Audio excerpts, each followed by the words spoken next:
Welcome to the funnel effect. आज हम react के अंदर झांक रहे हैं, खास तौर पर एक हुक पर जिसका नाम अक्सर परफॉर्मेंस ऑप्टिमाइजेशन के साथ लिया जाता है, यूज कॉलबैक। हमारे पास रिएक्ट के ऑफिशियल डॉक्यूमेंटेशन से काफ़ी इंसाइट्स हैं जो हमें बताएंगी कि ये असल में क्या करता है और इसे कब इस्तेमाल करना समझदारी है। तो इस चर्चा का मकसद ये समझना है कि यूज कॉलबैक कैसे फंक्शन डेफिनेशंस को कैश करके हमारी मदद करता है, बेवजह के री-रेंडर्स को रोकने में कैसे भूमिका निभाता है और कुल मिलाकर रिएक्ट एप्लीकेशंस को स्मूथ चलाने में इसका क्या योगदान है। तो चलिए इस गुत्थी को सुलझाते हैं। कभी ये देखकर उलझन हुई है कि रिएक्ट में कुछ कंपोनेंट्स बार बार क्यों री-रेंडर होते रहते हैं, मतलब जबकि लगता है कि उनमें कुछ बदला ही नहीं, और कैसे यूज कॉलबैक इस परफॉर्मेंस पजल को हल करने की चाबी हो सकता है। तो सबसे पहले ये यूज कॉलबैक हाय क्या भला? हाँ, तो ये रिएक्ट का एक बिल्ट इन हुक है। इसका सीधा सा काम है री रेंडर्स के दौरान आपके फंक्शन की डेफिनेशन को याद रखना, मतलब कैश करना। अच्छा, इसका सिंटैक्स हमने देखा है, const cached fn is equal to use callback fn dependencies. यहाँ fn वो फंक्शन है जिसे हम कैश करना चाहते हैं और डिपेंडेंसीज उन सभी रिएक्टिव वैल्यूज की लिस्ट है जिन पर यह फंक्शन निर्भर करता है। प्रॉप्स, स्टेट या कंपोनेंट में डिफाइन किए गए कोई दूसरे वेरिएबल्स या फंक्शंस। बिल्कुल, रिएक्ट पहली बार रेंडर होने पर आपके फंक्शन fn को जैसा है वैसा लौटा देगा। अगली बार जब कंपोनेंट री रेंडर होगा, रिएक्ट डिपेंडेंसीज लिस्ट को देखेगा। अगर लिस्ट में दी गई कोई भी वैल्यू पिछली बार से बदली नहीं है तो रिएक्ट फंक्शन का वही पुराना कैश्ड वर्जन लौटा देगा। अगर कोई डिपेंडेंसी बदल गई है तभी रिएक्ट आपके फंक्शन का नया वर्जन देगा और उसे भविष्य के लिए स्टोर कर लेगा। मतलब ये फंक्शन को रिक्रिएट होने से नहीं रोकता, बस जरूरत न होने पर पुराना वाला ही दे देता है। एग्जैक्टली। और यहाँ एक फोरसाइट वाली बात भी है।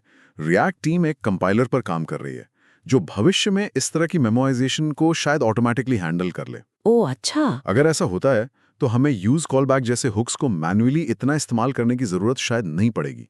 लेकिन जब तक वो नहीं होता, परफॉर्मेंस ट्यूनिंग के लिए इसे समझना बहुत जरूरी है। ठीक है, तो फंक्शन को कैश करने की जरूरत क्यों पड़ती है? क्या रिएक्ट वैसे स्मार्ट नहीं है? इसको समझने के लिए रिएक्ट के डिफॉल्ट बिहेवियर को देखना होगा। जब भी कोई पेरेंट कंपोनेंट री रेंडर होता है, रिएक्ट उसके अंदर मौजूद सारे चाइल्ड कंपोनेंट्स को भी री रेंडर कर देता है रिकर्सिवली। ये डिफॉल्ट सेफ्टी मैकेनिज्म है ताकि यूआई कंसिस्टेंट रहे। हाँ, और मैंने अक्सर देखा है कि ये दिक्कत तब करता है जब कोई चाइल्ड कंपोनेंट थोड़ा हैवी हो, जैसे कोई कॉम्प्लेक्स फॉर्म या मान लीजिए डेटा ग्रिड। अगर पेरेंट किसी वजह से बार बार री रेंडर हो रहा है, मान लीजिए थीम बदल गई या कोई और स्टेट अपडेट हुआ, तो वो स्लो चाइल्ड भी बेवजह बार बार री रेंडर होके पूरी एप्लीकेशन को धीमा कर देता है। बिल्कुल। और इसी बेवजह री रेंडरिंग से बचने के लिए रिएक्ट हमें मेमो नाम का एक हायर ऑर्डर कंपोनेंट देता है। आप अपने कंपोनेंट को मेमो से रैप कर सकते हैं। मेमो क्या करता है कि री रेंडर होने से पहले कंपोनेंट को मिले नए प्रॉप्स और पुराने प्रॉप्स को कंपेयर करता है। अच्छा। अगर सारे प्रॉप्स सेम हैं तो मेमो रिएक्ट को कहता है रुको, इसे री रेंडर करने की जरूरत नहीं, पिछला रिजल्ट ही काफी है। ये तो बढ़िया है। तो फिर यूज कॉलबैक की क्या जरूरत है? मेमो काफी नहीं? यहीं पर जावास्क्रिप्ट का एक फंडामेंटल कॉन्सेप्ट सामने आता है, रेफरेंशियल इक्वालिटी। जब आप एक कंपोनेंट के अंदर फंक्शन डिफाइन करते हैं, जैसे फंक्शन हैंडल सबमिट फंक्शन या const handle click equals to arrow arrow function, तो हर बार जब वो कंपोनेंट रेंडर होता है, जावास्क्रिप्ट टेक्निकली एक नया फंक्शन ऑब्जेक्ट बनाता है। हर बार? हाँ, हर बार। भले ही फंक्शन का कोड बिल्कुल सेम हो, मेमोरी में उसकी लोकेशन नहीं होती है। ओह, तो इसका मतलब हुआ कि अगर हम एक फंक्शन को प्रॉप के तौर पर मेमो रैप्ड चाइल्ड कंपोनेंट को पास कर रहे हैं, तो मेमो जब प्रॉप्स कंपेयर करेगा उसे वो फंक्शन प्रॉप हमेशा नया ही लगेगा, क्योंकि हर रेंडर पर फंक्शन का इंस्टेंस बदल गया है। तो मेमो का ऑप्टिमाइजेशन फेल हो जाएगा। एग्जैक्टली, आपने बिल्कुल सही पकड़ा। मेमो देखेगा कि ऑन सबमिट प्रॉप जो एक फंक्शन है, पिछली बार वाले ऑन सबमिट प्रॉप के बराबर नहीं है। Triple equals to comparison false देगा और वो चाइल्ड कंपोनेंट को री रेंडर कर देगा, भले ही फंक्शन का कोड या बिहेवियर ना बदला हो।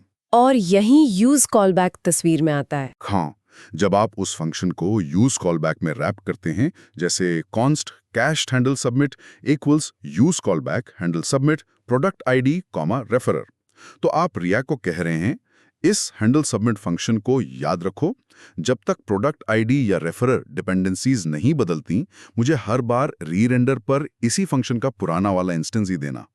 अच्छा, तो अब जब प्रोडक्ट पेज री-रेंडर होगा, मान लीजिए थीम बदलने से, यूज कॉलबैक देखेगा कि प्रोडक्ट आईडी और रेफरर नहीं बदले, तो वो हैंडल सबमिट का कैश्ड इंस्टेंस ही शिपिंग फॉर्म को प्रॉप के तौर पर देगा। बिल्कुल। और शिपिंग फॉर्म मेमो से रैप्ड देखेगा कि ऑन सबमिट प्रॉप पिछली बार वाला ही है, इक्वल्स ट्रू, और वो अपना री-रेंडर स्किप कर देगा, है ना? बिल्कुल सही।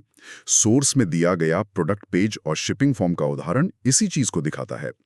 यूज कॉलबैक और मेमो मिलकर काम करते हैं ताकि फंक्शन प्रॉप्स की वजह से होने वाले बेवजह री-रेंडर्स को रोका जा सके।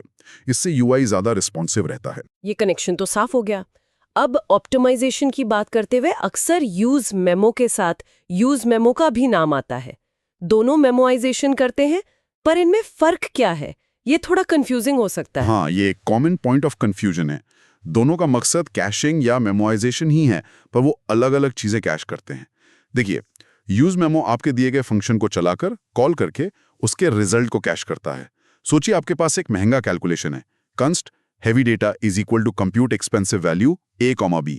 अगर आप इसे यूज मेमो करते हैं कि function is equal to compute expensive value, a, b में रैप करते हैं, तो रिएक्ट compute expensive value को चलाएगा, उसके रिटर्न वैल्यू को कैश करेगा, और जब तक a और b नहीं बदलते, री-रेंडर्स में वही कैश्ड वैल्यू लौटाएगा, फंक्शन को दोबारा चलाएगा नहीं। ओके, रिजल्ट कैश करता है। हाँ, दूसरी तरफ यूज कॉलबैक फंक्शन के रिजल्ट को नहीं बल्कि फंक्शन को ही कैश करता है। Const cached fn is equal to use callback fn depends में fn फंक्शन का इंस्टेंस कैश होता है। रिएक्ट इसे चलाता नहीं है, आपको बस वही फंक्शन इंस्टेंस बार बार मिलता है जब तक डिपेंडेंसीज ना बदलें, जिसे आप बाद में जरूरत पड़ने पर कॉल कर सकते हैं, जैसे इवेंट हैंडलर में। अच्छा, तो इसे ऐसे सोच सकते हैं कि use callback of n deps लगभग यूज मेमो ऑफ डिपेंड्स जैसा ही है।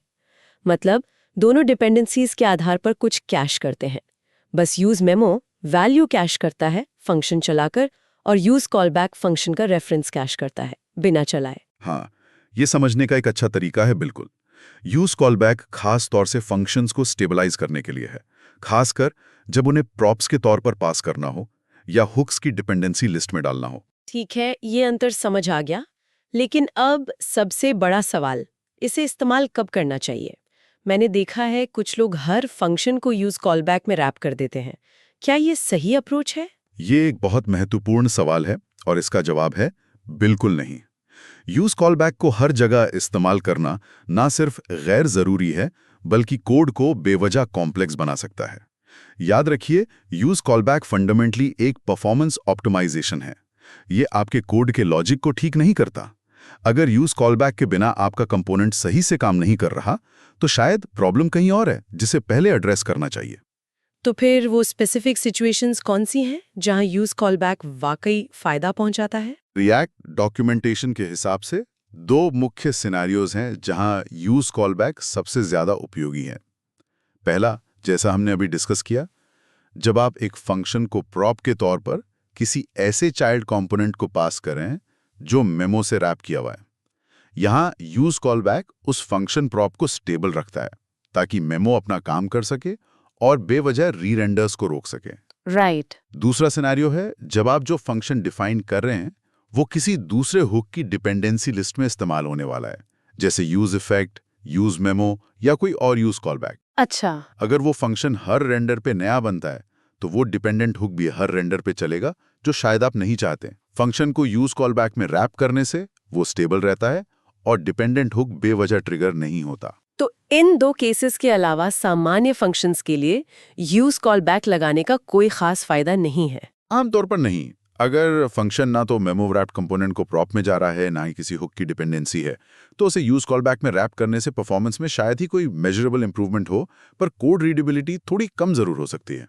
ये जानना जरूरी है। तो मेमोआइजेशन पर कूदने से पहले क्या स्ट्रक्चर लेवल पर या कोडिंग प्रैक्टिसेस में कुछ ऐसा है जिससे मेमोआइजेशन की जरूरत ही कम पड़े? हाँ बिल्कुल, रिएक्ट हमें कुछ प्रिंसिपल्स फॉलो करने की सलाह देता है जो मेमोआइजेशन की जरूरत को नेचुरली कम कर सकते हैं। पहला, कंपोनेंट कॉम्पोजिशन का सही इस्तेमाल करें। अगर आप एक रैपर कंपोनेंट बना रहे हैं, जैसे कोई पैनल या डायलॉग, तो कंटेंट को प्रॉप की बजाय चिल्ड्रन प्रॉप के तौर पर एक्सेप्ट करें।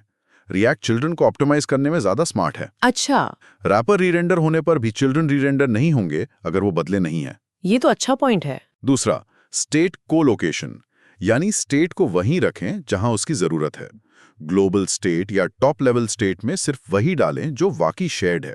फॉर्म का टेम्पररी डेटा या किसी यूआई एलिमेंट का हवर स्टेट जैसी चीजों को कंपोनेंट के लोकल स्टेट में ही मैनेज करें।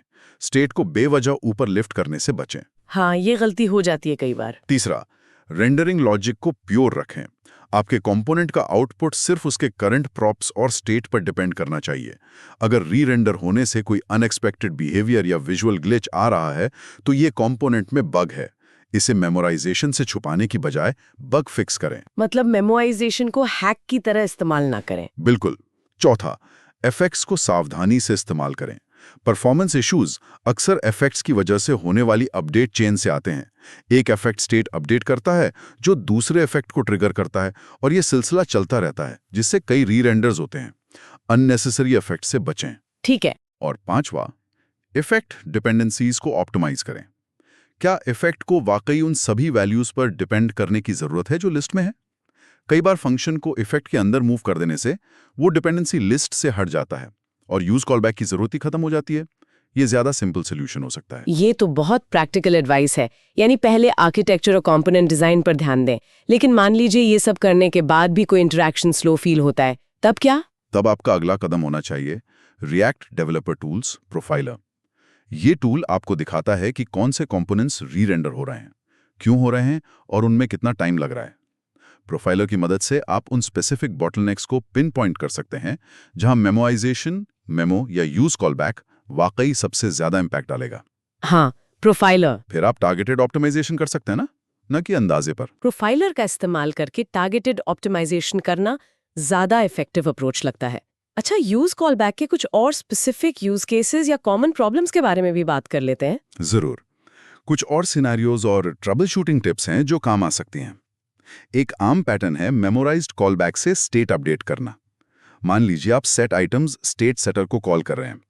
यूज कॉलबैक रेक आइटम्स कमा new item, set items items कमा न्यू आइटम। यहां आइटम्स डिपेंडेंसी बन गया। हाँ, क्योंकि आप उसे यूज कर रहे हैं। बिल्कुल। अगर आइटम्स अक्सर बदलते हैं तो कॉलबैक भी बार बार नया बनेगा। इससे बचने का तरीका है स्टेट सेटर का अपडेटर फंक्शन फॉर्म इस्तेमाल करना।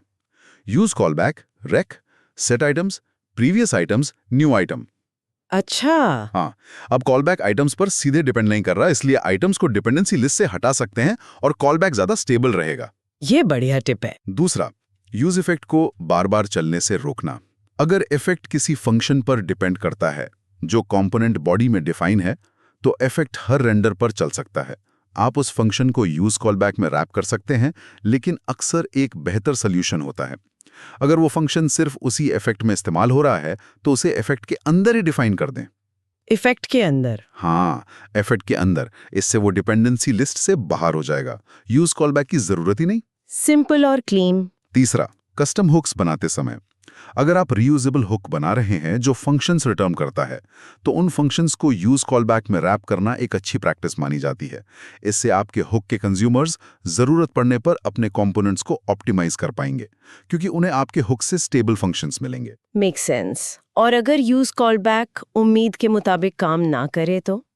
मान लीजिए वो हर बार नया फंक्शन लौटा रहा है जबकि डिपेंडेंसीज बदली नहीं लग रही, इसे कैसे डिबग करें? सबसे पहली चीज, चेक करें क्या आपने डिपेंडेंसी अरे सेकंड आर्गुमेंट के तौर पर दिया है। हाँ, वो एम्प्टी अरे या डिपेंडेंसीज वाला अरे। अगर आप अरे देना भूल गए हैं तो यूज कॉलबैक हमेशा नया फंक्शन ही देगा। ये कॉमन मिस्टेक है। अगर अरे दिया है तो पक्का कोई ना कोई डिपेंडेंसी बदल रही है, भले ही आपको लग रहा हो कि नहीं बदली। अच्छा। इसे पकड़ने का तरीका है डिपेंडेंसीज को री-रेंडर से पहले और बाद में console.log करके कंपेयर करना। खास तौर पर ऑब्जेक्ट्स या अरेज के साथ सावधान रहें, क्योंकि हर रेंडर पर नया ऑब्जेक्ट अरे इंस्टेंस बन सकता है जो दिखने में सेम हो पर रेफरेंस अलग हो। रेफरेंशियल इक्वालिटी वाली बात फिर से आ गई। हाँ, आपको ये पता लगाना होगा कि कौन सी स्पेसिफिक डिपेंडेंसी स्टेबल नहीं है और फिर या तो उसे डिपेंडेंसी लिस्ट से हटाएं अगर लॉजिक परमिट करता है, या उस डिपेंडेंसी को भी मेमोवाइज करें, जैसे यूज मेमो से। ठीक है, डीबग करने का तरीका समझ आ गया। और लिस्ट्स के साथ यूज कॉलबैक का इस्तेमाल, जैसे डॉट मैप के अंदर हर लिस्ट आइटम के लिए हैंडलर बनाना हो। हाँ, ये सीधे तौर पर नहीं हो सकता क्योंकि हुक्स लूप के अंदर कॉल नहीं किए जा सकते। Right, rule of hooks. इसका स्टैंडर्ड सोल्यूशन है लिस्ट आइटम के लिए एक अलग चाइल्ड कंपोनेंट बनाना, जैसे लिस्ट आइटम कंपोनेंट। फिर आप यूज कॉलबैक को उस लिस्ट आइटम कंपोनेंट के अंदर टॉप लेवल पर इस्तेमाल कर सकते हैं। या फिर एक और तरीका है, आप लिस्ट आइटम कंपोनेंट को ही मेमो से रैप कर दें। अगर आइटम डेटा नहीं बदला है तो लिस्ट आइटम री-रेंडर नहीं होगा और उसके अंदर के हैंडल्स पर यूज कॉलबैक लगाने की शायद जरूरत ही ना पड़े। ओके, तो या तो चाइल्ड कंपोनेंट में यूज कॉलबैक या चाइल्ड को ही मेमो कर दो। Got it. तो इस सारे चर्चा को समेटते हैं। संक्षेप में, यूज कॉलबैक रिएक्ट में फंक्शन इंस्टेंसेस को कैशे करने का एक तरीका है। इसका मुख्य फायदा परफॉर्मेंस ऑप्टिमाइजेशन में है, खासकर जब फंक्शंस को मेमो रैप्ड कंपोनेंट्स में प्रॉप के तौर पर भेजा जाए, या जब फंक्शंस दूसरे हुक्स की डिपेंडेंसी हों। लेकिन ये याद रखना क्रूशल है कि ये एक ऑप्टिमाइजेशन टूल है, ब्रोकन लॉजिक का फिक्स नहीं। इसे सोच समझकर, ज़रूरत पड़ने पर और प्रोफाइलर से वेरीफाई करने के बाद ही इस्तेमाल करना चाहिए। और हमेशा ऑल्टरनेटिव्स जैसे कंपोनेंट स्ट्रक्चर सुधारना या स्टेट मैनेजमेंट बेहतर करना पर पहले विचार करना चाहिए। बिल्कुल। और यहाँ एक दिलचस्प सवाल भविष्य के लिए खड़ा होता है, जैसा हमने शुरू में जिक्र किया था, रिएक्ट कंपाइलर का, जो ऑटोमेटिक मेमोआइजेशन कर सकता है। अगर ये हकीकत बनता है और काफ़ी इफेक्टिव होता है, तो क्या यूज कॉलबैक और यूज मेमो जैसे मैनुअल ऑप्टिमाइजेशन टेक्निक्स धीरे धीरे ऑब्सलीट हो जाएंगी? सोचने वाली बात है। या फिर कॉम्प्लेक्स एप्लीकेशंस में परफॉर्मेंस की फाइन ट्यूनिंग के लिए इनकी ज़रूरत हमेशा बनी रहेगी, जहां कंपाइलर शायद उतना ग्रैन्युलर कंट्रोल ना दे पाए? ये देखना दिलचस्प होगा कि ऑटोमेशन और मैनुअल कंट्रोल के बीच बैलेंस कहाँ बनता है आगे चलकर। Thank you for watching the funnel effect.